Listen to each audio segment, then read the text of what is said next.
Right, we got another SJW triggered video today, except this one is a little bit smarter. See, last time I did the stupid SJW triggered, it was of some woman just flapping her lips quietly in the bathroom because her kids must have been sleeping or something.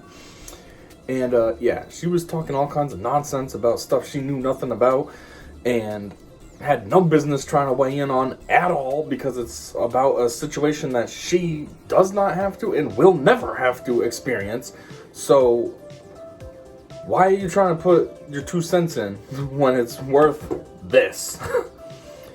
This time, I happened to stumble across somebody who's actually smart and, understands a thing or two about reality.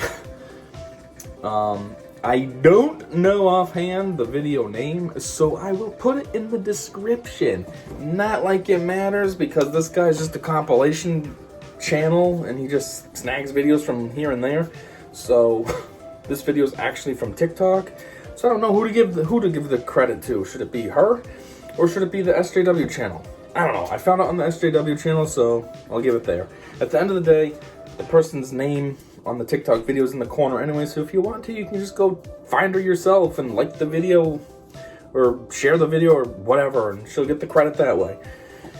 So anyways, yeah, guess that's all for my intro, so let's check her out. I love it when women make stupid comments like this, because I'm going to fire right back at you. About the hospital and the doctor's appointments. When you were making those doctor's appointments, did you call him and ask him his opinion? Did you call him and ask him if he could get out of work to make that doctor's appointment? Or did you just make it and expect him to be there? Did you even tell him about that doctor's appointment beforehand to give him an opportunity to be there? Or did you just make the appointment, go to the appointment, and then cry wolf later to the judge and go, well, he's never there? Did you give him an opportunity to? I know a lot of doctor's offices that are open till 5 or 6 o'clock at night after school. And if he truly can't make it because of his work schedule, but you can, why does that make you a better person? Why does that make you a better parent? Please tell me. Because you have the ability because of your work schedule and he doesn't, that makes him a bad person? No, that just means he's working to pay your fucking broke ass. Number 2, women that make the argument, well, I gave birth. He can't give birth, so he gets no choice. That is the dumbest fucking argument I've ever heard.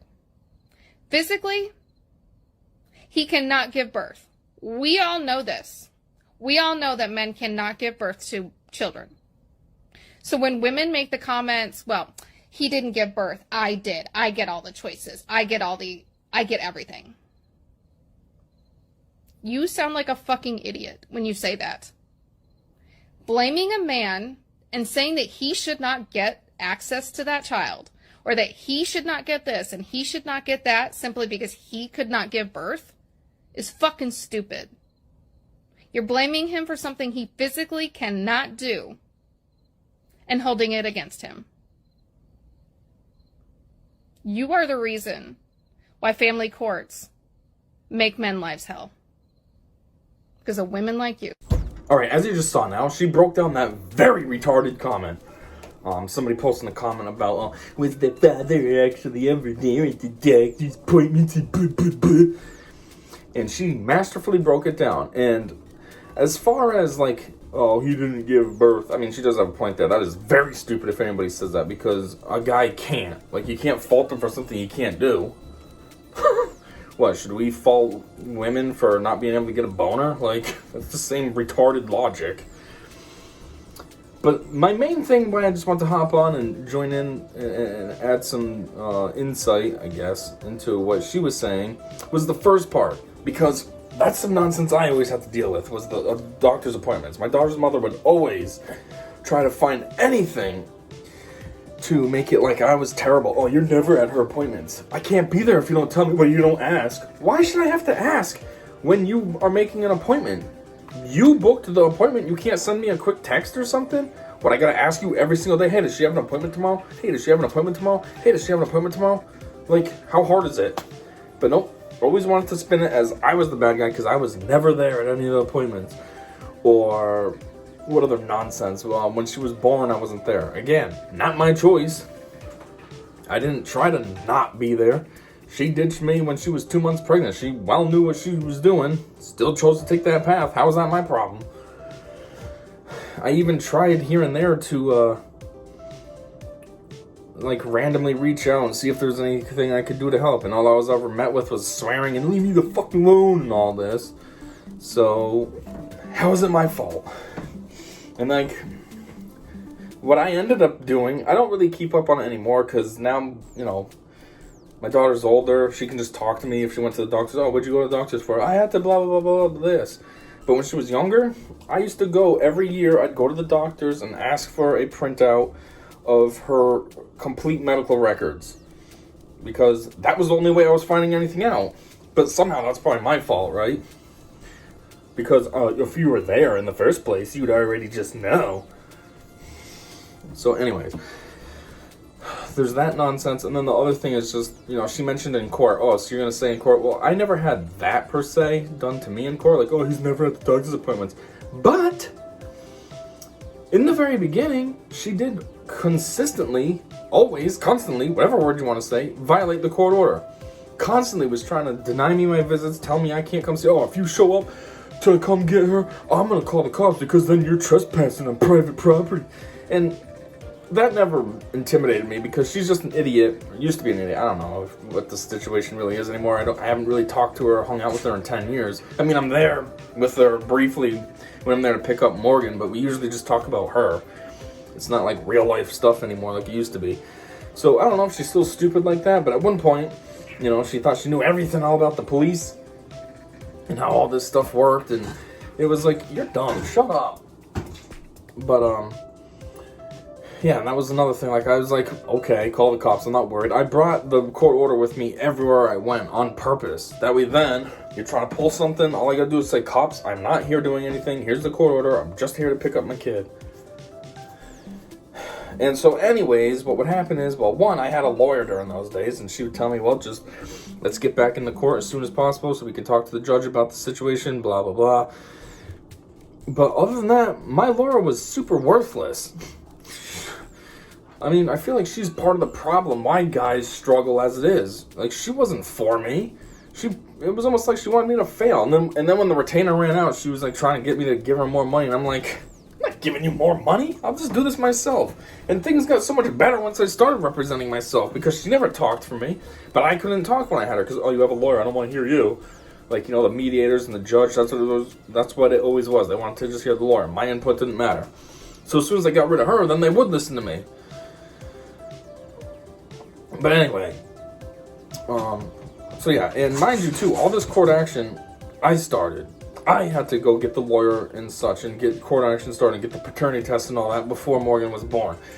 And I had to be there, you know, for the court action to start, that way then I could be a part of her life. And I had to constantly go and file the motions to go back to court when her mom would give me a hard time. But yet somehow I was the deadbeat, loser, blah, blah, blah, this and that.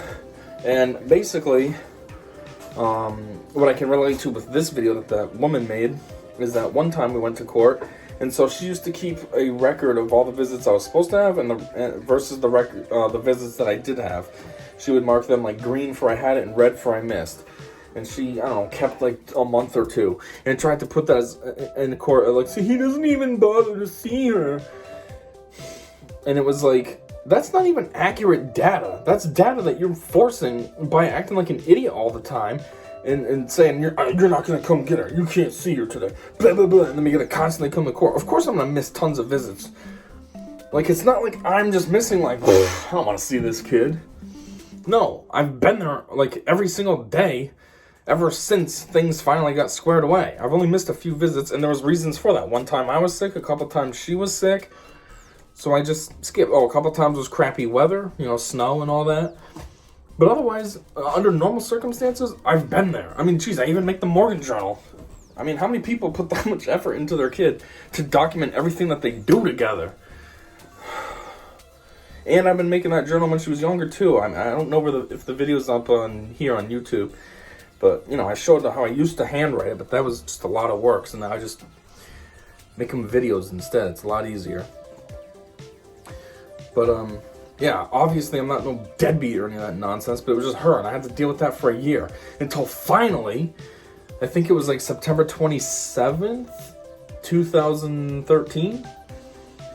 We finally went to court, and the judge looked at her and he's like, okay, I don't know who you think you are, but I set these court orders, and I don't know what business you believe you have in violating something that I'm setting, but if you do it again and he has to take you back here because you can't follow what I lay out, I'm going to either A, throw you in jail, B, reverse custody. Now, that was his words. He said reverse custody.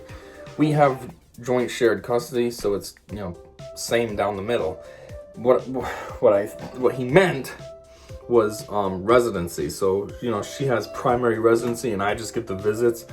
So, like, when Morgan's older and she's going to put an address, she's going to put her mom's address because that's where she lives. Even though she's basically with us 50-50 nowadays, it would still be her mom's address as her official address. But anyways, he said that, or C, both. And then she finally stopped her nonsense, and I was able to start seeing Morgan all along as I should. But it just sucks because during those days, I missed out a lot on when she was a baby and everything, because not even my fault.